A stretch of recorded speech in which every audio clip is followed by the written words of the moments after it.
እንዴት አላችሁ? እጅግ ምንወዳችሁና ምናከብራችሁ አድማጮቻችን 433 በአራዳ ኤፍኤም 95.1 የእንግሊዝ ፕሪሚየር ሊግ 7ኛ ሳምንት የሳምንቱ ትልቁ ጨዋታ ስታንፎርድ ብሪጅ ላይ ቼልሲና ሊቨርፑል ያደረጉት የመጨረሻ ደቂቃ ድራማ የተመለከትንበት ነው።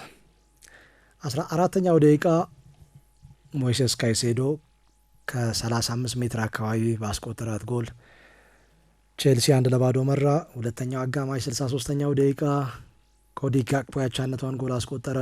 የመጨረሻ ደቂቃ ላይ ተቀይሮ የገባው የ18 ዓመቱ ብራዚላዊ ታዳጊ ወጣት ዊሊያም ኤስቴቫኦ ባስቆጠራት ጎል ቼልሲ 2-1 በሆነ ውጤት አሸንፎ የበለጠ አስደሳች ምሽት አሳልፏል። ቼልሲ ከጨዋታው መጀመር በፊት ከነበረው የደረጃ ልዩነት የበለጠ አሻሽሏል። ነጥቡንም በዚህ ረገድ ማሳደግ ችሏል። በዚህ ሰዓት 6ኛ ደረጃ ላይ የተቀመጠው 11 ነጥብ ከመሪው አርሰናል የ5 ነጥብ ርቀት ላይ ነው የሚገኘው። ብዙ ተጫዋቾች በጉዳት እንደዚሁም ደግሞ በቀይ ካርዶች ምክንያት ባለፉት ጨዋታዎች ሲያጣ እንደነበር የሚታወስ ነው። ይህንን ጨዋታ ቢያንስ አቻ ውጤት ይመዘግባል እንጂ ያሸንፋል ብሎ ግምት የሰጠው የለም። ከወቅቱ ሻምፒዮን ቡድኖች ጋር ባደረጋቸው ያለፉት 5 ጨዋታዎች ሜዳው ላይ በ4ቱ ተሸንፎ በአንዱ አቻ ውጤት ከመመዝገቡ አንጻር ብዙ ነገሮቹ በቼልሲ በኩል አልነበሩም። የተጫዋቾቹ ወይም የቡድኑ አማካይ ዕድሜ 23 መሆኑ፣ የልምድ ጉዳይ፣ ተደጋጋሚ ቀይ ካርዶች በዚህ ረገድ ትኩረትን ይስባሉ። ባለፉት ጥቂት ጨዋታዎች ሁለቱም ቡድኖች ሽንፈትን መዝግበው ነው የመጡት።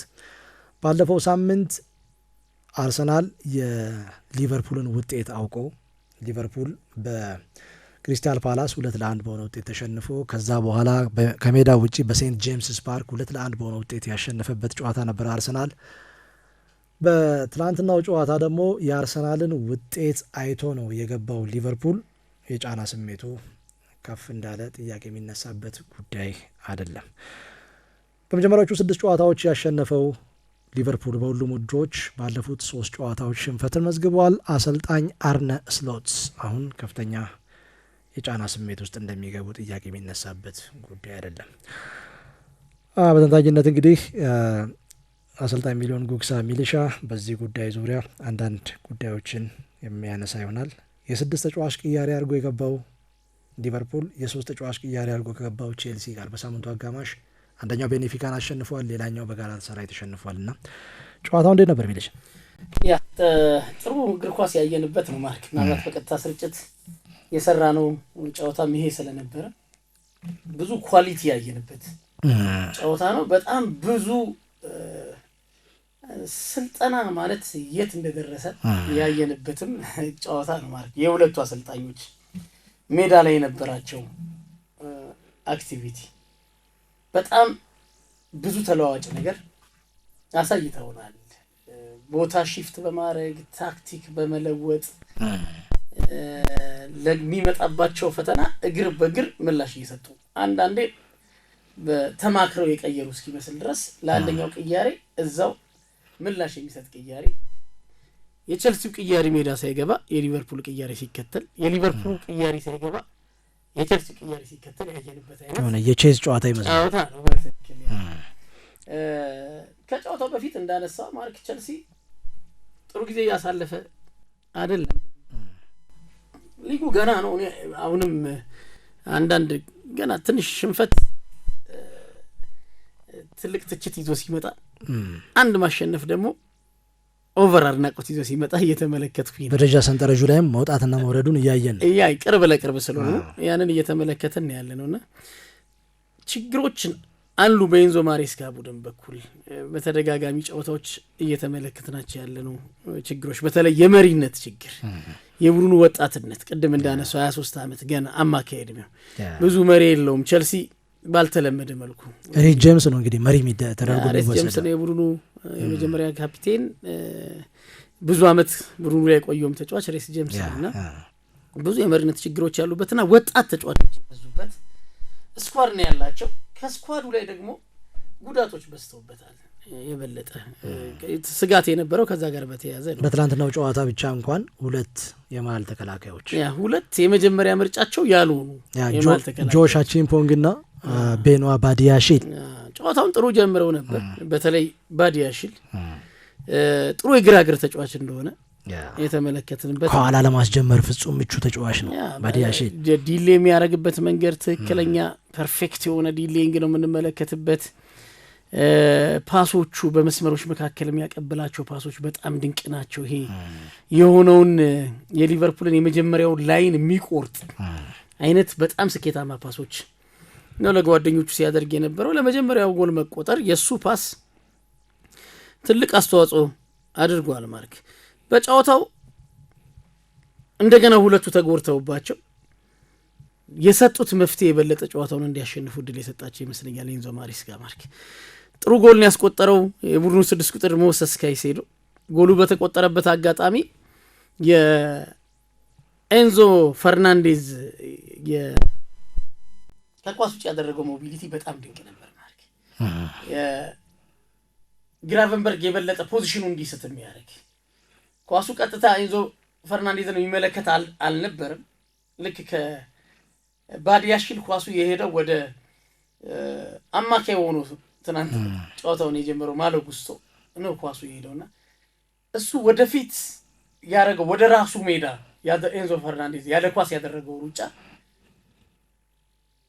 ግራቨንበርግ ተከትሎት ሲሄድ ያንን ሀፍ ስፔስ እንዲያገኙ እድል የሰጣቸው ይመስለኛል። ማርክ ጥሩ ኳስ ነው ያቀበለው። በአንድ የኳስ ንክኪ ለካይሴዶ ኳሱን መልሶ ያቀበለው ማሎ ጉስቶ ማካሊስተርን 1-1 አሸንፎ ከዛ በኋላ የነበረው ጊዜ በሊቨርፑል መከላከል ላይ ያለውን ክፍተት ግልጽ አድርጎ ያሳየን ይመስለኛል። ማርክ የመከላከል ችግር አለበት ሊቨርፑል የሚል ነገር በተደጋጋሚ ጊዜ እየተነሳ ነው።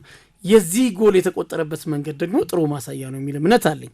የበለጠ ሊቨርፑል በቀጣይ ነጥብ ላለመጣል ወይም ጨዋታ ውስጥ ጎል እንዳይቆጠርበት ለማድረግ በተደጋጋሚ በቪዲዮ ከሚመለከቷቸው የመከላከል ስህተቶች መካከል አንደኛው ነው ብዬ አስባለሁ። ማርክ በደንብ ጊዜ ነበረው አደገኛው ቦታ ላይ አደገኛውን ቦታ አግኝቶታል።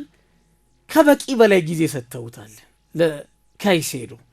የበለጠ ተረጋግቶ ትንፋሹን ዋጥ አድርጎ ቀና ብሎ አይቶ እንዲመታ እድል ሰጥተውታል። በዚህ አጋጣሚ እንግዲህ በ2-6 ቁጥር የሚጫወት ቡድን አንደኛው አድቫንቴጁ ከሁለት አንዳቸው ቦታ ኮንትሮል እንዲያደርጉ እድል ይሰጣል። በመስመሮች መካከል ያለውን ክፍተት የበለጠ ኮንትሮል እንዲያደርጉ እድል ይሰጣል። ግን ሁለቱም 6 ቁጥሮች ይህን ቦታ መቆጣጠር አልቻሉም።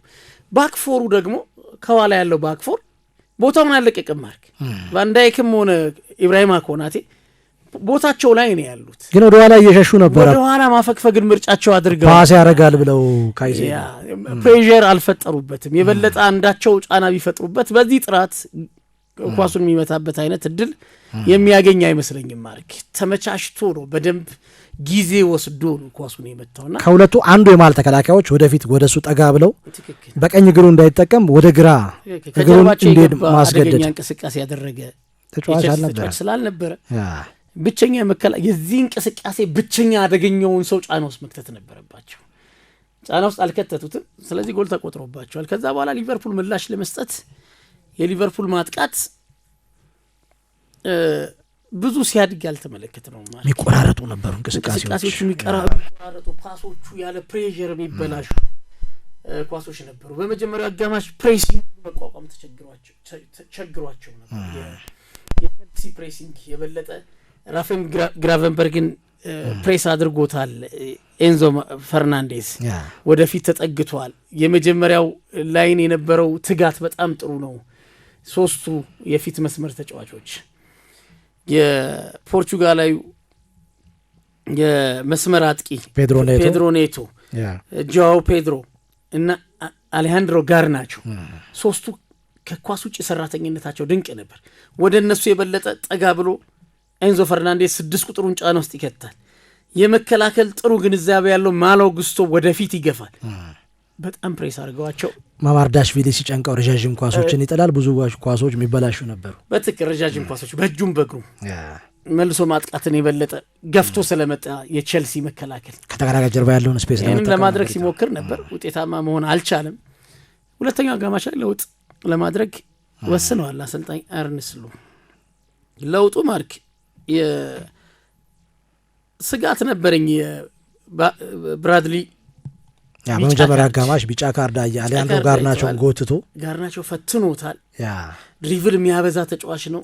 አንድ ቢጫ ካርድ የተመለከተ ተከላካይ ቶሎ ድሪቭል ከሚያደርግ ተጫዋች ጋር መገናኘት ምናልባት አንድ ስህተት እንዲሰራ ጫና ውስጥ ሊቀር እዛና 6 ቁጥር ቦታ ላይ የሚጫወት ተጫዋች ለቀይ ካርድ ሊዳረግ የሚችልበት ስጋት ነበር። ሰከንድ ሃፍ ተመልሶ ከብሩኑ ጋር ብራድሊ አልተመለሰም።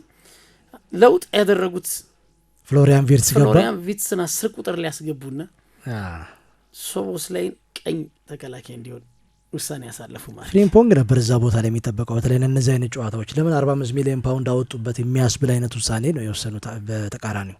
ከዛ በኋላ ማርክ ሌላኛው ቅያሪ 56ኛው ደቂቃ ላይ የመጣው ቅያሪ የዚህ የሁለቱ መስመር ቅያሪ ዶሚኒክ ሶቦስ ላይ ቀኝ ፉልባክ የግራፈንበርግ ቀኝ ሴንተር ባክ ኢብራሂማ ኮናቴን ተክቶ የበለጠ ማጥቃቱን ለማሻሻል ከርቲስ ጆንሰን ጎል ለማስቆጠር የወሰኑት ውሳኔ ከርቲስ ጆንሰን በኢብራሂማ ኮናቴ ቀይረው ግራፈንበርግን 5 ቁጥር አደረጉ።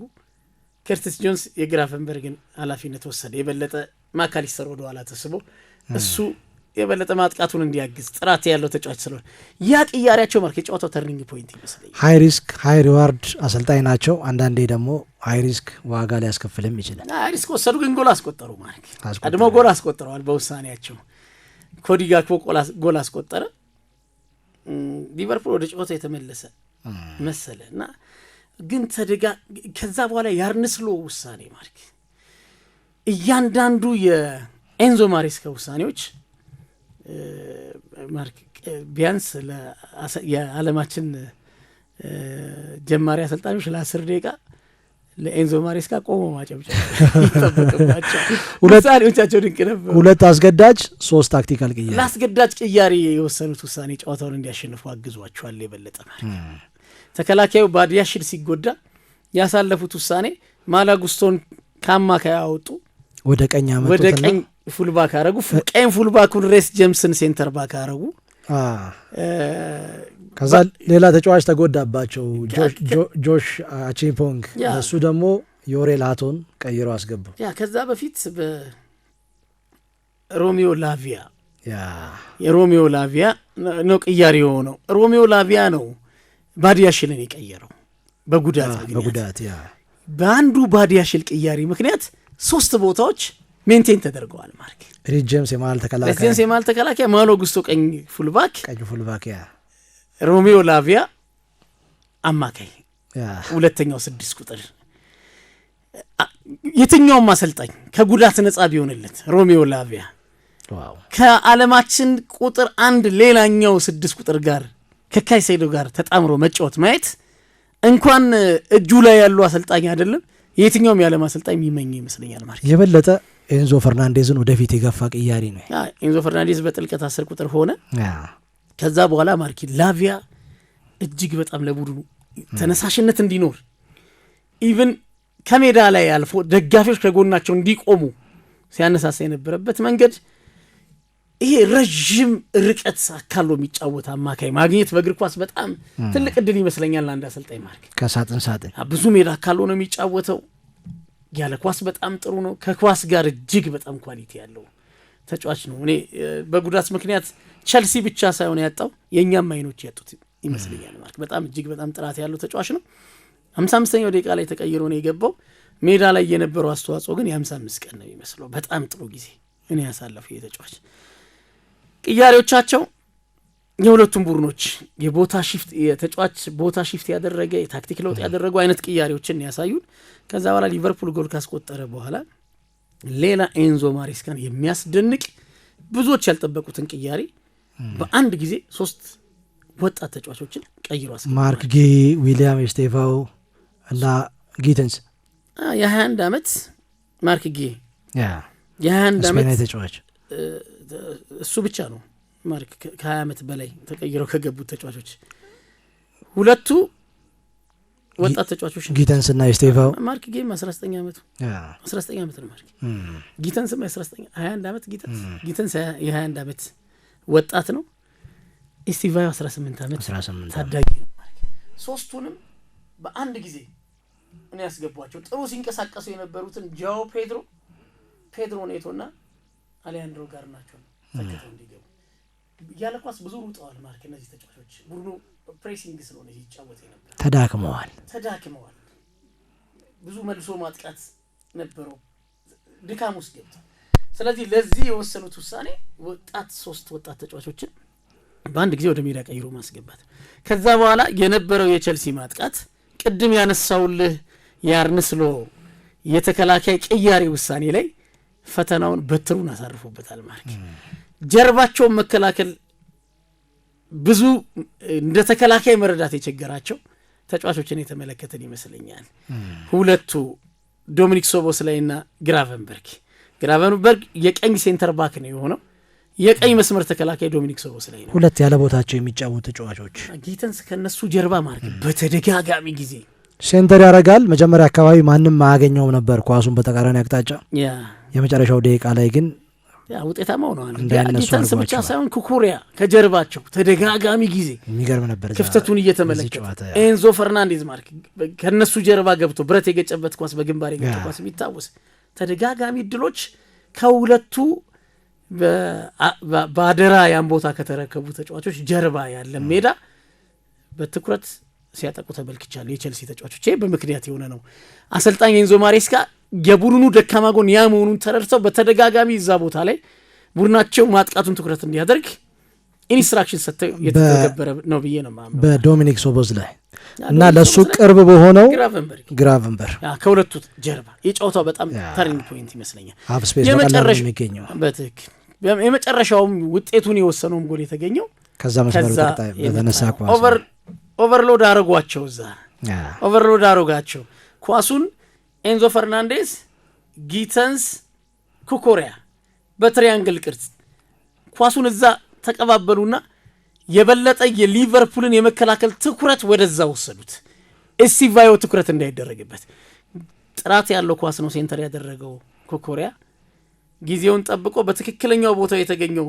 የ18 ዓመቱ ታዳጊ ብራዚላዊ ዊሊያም ስቴፋኖ 7 ደቂቃ ነው የተጨመረው በጭማሪው ሰዓት ጎል አስቆጠረ ማርክ በ97ኛው ደቂቃ ላይ 97 ደቂቃ 2 ደቂቃ ሲቀረው 90 ሲደመር 5 ሊቨርፑል በማይነሳበት ሰዓት ለመነሳት 90+5 እዛ ላይ ነው ያስቆጠረው ጎሉን ያስቆጠረው ኩኮሪያ ሙከራው ተደጋጋሚ ጊዜ ከዛ ቦታ የሚያሻግራቸው ኳሶች በተለይ ሴንተር የሚያረጋቸው ሲባክኑ የተመለከተናቸው ኳሶች በመጨረሻ በታዳጊ ብራዚላዊ ፍሬ አፍርቶ ጎል አስቆጥሯል ስለዚህ ኤንዞ ማሬስካ 3 ነጥብ ሲደመር ተስፋ ይዘው የወጡበት ጨዋታ ነው የሚል እምነት አለኝ ማርክ ነው በቸልሲ በኩል ቅድም አንተ አንስተዋል የ23 ዓመት አቬሬጅ እድሜ ያለው ቡድን ነው ሜዳ ላይ ያየናቸው የታዳጊዎቹ ጥራት በጣም አስደንጋጭ ነው ማርክ ጊተንስ የነበረው ከገባ ደቂቃ ጀምሮ የነበረው ፐርፎርማንስ በጣም አስደናቂ ነው ኢስቲቫዮ ምን ያክል ሮበርትሰንን ጫና ውስጥ ሲከተው ሁሉ ነገሩ ጥራት አለው ማርክ የሚያሻግረው ኳስ በጣም አደገኛ ነው ድሪቭሉ በጣም አደገኛ ነው ዋን ቱ ዋን ተጫዋቾችን አታሎ መሄድ ይችላል ይሄ ፋር ፖስት ላይ እየሰበረ ገብተው የሚመታቸው ኳሶች ምን ያክል አደገኛ እንደሆነ ላሚን ያማል አይነት ግብ ጠባቂውን ሲፈትነው ተመልክተናል ስለዚህ አሰልጣኙ የበለጠ ቅያሬዎቻቸው ፍሬ አፍርቶላቸዋል ማለት ይቻላል በኤንዞ ማሬስካ በኩል የተደረጉ ቅያሬዎች በሙሉ 75ኛው ደቂቃ ላይ ነው እነዚህ 3 ተጫዋቾች ተቀይረው ወደ ሜዳ የገቡት ልክ እንደ መጀመሪያ እንዳነሳ ነው እንደ ላቪያ ሜዳ ላይ የነበራቸው ቆይታ 15 ደቂቃና 7 ደቂቃ ጭማሪው ተጨምሮ የ22 ደቂቃ ብቻ ተጽዕኖ አይመስልም ማለት የ22 ቀን ተጽዕኖ በሊቨርፑል መከላከል ላይ ያሳረፉ ነው ይመስለው በጣም ጥሩ እንቅስቃሴ ተመልክቻለሁ በሊቨርፑል በኩል አርነ ስሎት ላይ አሁን ምናልባት ድምጾች ሊሰሙ ይችላሉ ማለት 3 ተከታታይ ሽንፈት ፐርፎርማንስ ከሽንፈትም ባሻገር የተጫዋቾች ሴሌክሽን ቅያሪ ምናልባት ብዙዎች አስተያየት እየሰጡበት ያሉት ፍሎሪያን ቪትስ ተቀይሮ ከገባ በኋላ ማርክ በጣም ኮንፊደንሱን ያጣ ተጫዋች መስሏል ከሱ አቅም እጅግ በታች የሆኑ ኳሶች ይበላሹበት ነበር ኳስ በተበላሽበት ቁጥር ፍራስትሬት ያደርግ ነበር ንክኪዎቹ የተበላሹ ማካሊስተር በርካታ ኳስ የማቀበል ስህተት የሰራበት ጨዋታ አሌክሳንደር አይዛክ ወይንስ ሲኪቲኬ የሚል ጥያቄ ይዞ የወጣ ጨዋታ እኔ አሌክሳንደር አይዛክ ዘለግ ያለ ደቂቃ ሜዳ ላይ ካሳለፈው አሌክሳንደር አይዛክ ይልቅ ጥቂት ደቂቃ ሜዳ ላይ የነበረው ኡጎ ኤኪቲኬ ተስፋ ሰጪ እንቅስቃሴ ሲያሳይ ተመልክቼዋለሁ። አሁንም ገና ሁለቱም በጋራ መጠቀም ወይንስ የትኛው ይቅደም የሚል የቤት ስራ ይዞ የተጠናቀቀ ጨዋታ፣ የመከላከል ችግሩን ይዞ የተጠናቀቀ ጨዋታና አሊሰንን በፍጥነት የሚፈልግ ቡድን እንደሆነ የተመለከተንበት በሱ ስህተት ጎል ተቆጥሯል እያልኩኝ አይደል። የተቆጠሩት ሁለቱም ጎሎች ከሱ አቅም በላይ ናቸው። አሊሰን ቢሆን ያድነዋል እርግጠኛ መሆን አይቻልም። እነዚህን ኳሶች ግን የበለጠ ለመከላከሉ የተሻለ ኮንፊደንስ መስጠት የሚችል ግብ ጠባቂ ነው። ከጀርባ ደረጃው የላቀ ግብ ጠባቂ ሲኖር በራስ መተማመን ይጨምራል መከላከሉም ላይና ብዙ ችግሮች የተመለከትንበት ሶስተኛ ተከታታይ ጨዋታ በሊቨርፑል በኩል ተመልክተናል።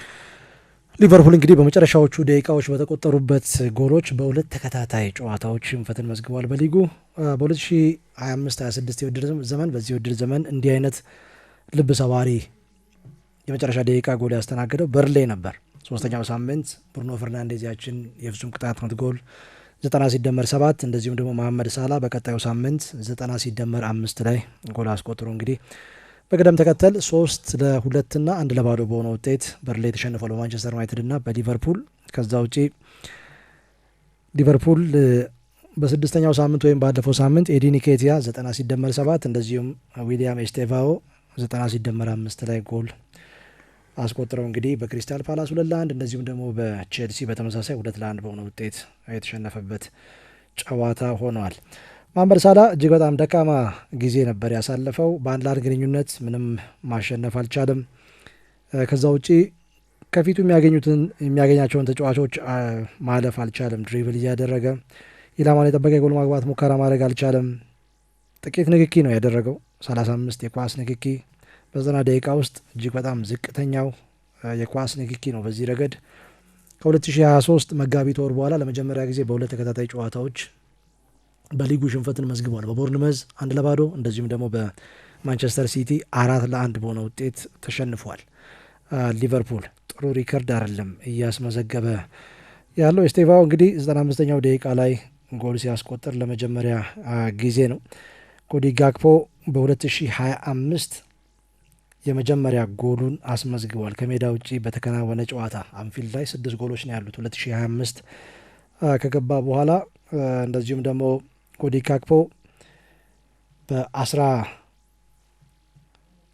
ሊቨርፑል ካስቆጠራቸው 13 ጎሎች በሁለተኛው አጋማሽ 8 ጎሎችን ያስቆጠረ ተጫዋች ነው ለሊቨርፑል በዚህ የውድድር ዘመን። አሌክዛንደር ኢዛክ 1 የኳስ ንክኪ፣ መሐመድ ሳላ 1 የኳስ ንክኪ በፍጹም ቅጣት ምት ክልል ውስጥ በመጀመሪያው አጋማሽ እጅግ በጣም ዝቅተኛው የጎል መጠን ነው ጥያቄ የሚነሳበት የሜዳ ላይ ብቃት ነው ያሳዩት እነኚህ ተጫዋቾች። ሊቨርፑል በሁሉም ውድድሮች እንግዲህ 6ኛ ጎሉን ነው ያስተናገደው በቼልሲው ጨዋታ ላይ። በዚህ ረገድ እንግዲህ ደካማ ጉዞ እያደረገ እንደሆነ ማሳያ ነው። ሞይሴስ ካይሴዶ 3ኛ ጎሉ ነው። ዌስትሃም ዩናይትድ ላይ ጎል አስቆጥረዋል፣ ብሬንትፎርድ ላይ፣ አሁን ደግሞ ሊቨርፑል ላይ ጎል ማስቆጠር ችሏል። ሊቨርፑል ላይ ያስቆጠራት ጎል እጅግ በጣም ድንቅ ነበረች። እንግዲህ 2025/26 የውድድር ዘመን ከገባ በኋላ 3 ጎሎች አስቆጥሯል። በቼልሲ ከፍተኛው ጎል አስቆጣሪም ሆነዋል ይህ ተጫዋች። በአጠቃላይ ብዙ ነገሮች በቼልሲ ከዛ ውጪ ከሊቨርፑል ደግሞ በተቃራኒ እየተጓዙ እንደሆነ እየተመለከትን ነው የምንገኘው። ቀጣይ አሰልጣኝ አርነ ስሎት እጅግ በጣም ከፍ ያለ ጫና ስሜት ውስጥ ወድቀዋል። አምናም ብዙዎች የርገን ክሎፕ ሰርተው ያጠናቀቁትን ቡድን ነው ተረክበው ለስኬት ያበቁት የሚል ጥያቄ ሲያነሱባቸው ነበር። ዞሮ ዞሮ እንግዲህ ዘንድሮ ምን ያህል ረዥም ርቀት ሊጓዝ ይችላል ቡድኑ በእርሳቸው እየተመራ፣ አንዳንድ ጊዜ እንደ ቡድንም እንቅስቃሴው ጥሩ ያልነበረበት ግሩፕ ኦፍ ኢንዲቪዥዋል አይነት ነገር የምናስተውልበት ቡድን ሆኗል። ከጨዋታው መጠናቀቅ በኋላ አርነ ስሎት በሜዳ ላይ እጅግ በጣም ጥሩ የነበሩ 2 ቡድኖች ነበሩ። የመጀመሪያውን ጎል ያስቆጠሩት በመጀመሪያ የጎል ማግባት ሙከራ ነው ብለዋል። ስለ ቼልሲ በተጠየቁ ጊዜ ቨርጅል ቫንዳይክ የሰጡ አስተያየት ብዙ መነጋገሪያ የሆነ እንደዚሁም ደግሞ ብዙ ትንታኔ የሚሰጥበት አይነት ነው። በጣም በተደጋጋሚ ተናግሬ ያለው ስለዚህ ቡድን እጅግ በጣም አስቸጋሪ ውድድር ዘመን እንደምናሳልፍ ከዚህ በፊት ነግሬያቸዋለሁ። ይህንን የምለው ሜዳ ውስጥ እየሆነ ባለው ነገር ሳይሆን ከሜዳ ውጪም አስቸጋሪ ነገሮች አሉ የሚል አስተያየትን ሰጥቷል። ከሜዳ ውጪ እጅግ በጣም አስቸጋሪ ነገሮች አሉ የሚለው በግልጽ የተነገረ ነገር የለም፣ ግን ብዙ መነጋገሪያ የሚሆን ጉዳይ ይመስላል። እንግዲህ በመጀመሪያዎቹ 6 ጨዋታዎች ያሸነፈው ሊቨርፑል ያለፉትን 3 ጨዋታዎች ተሸንፈዋል በሁሉም ውድድሮች።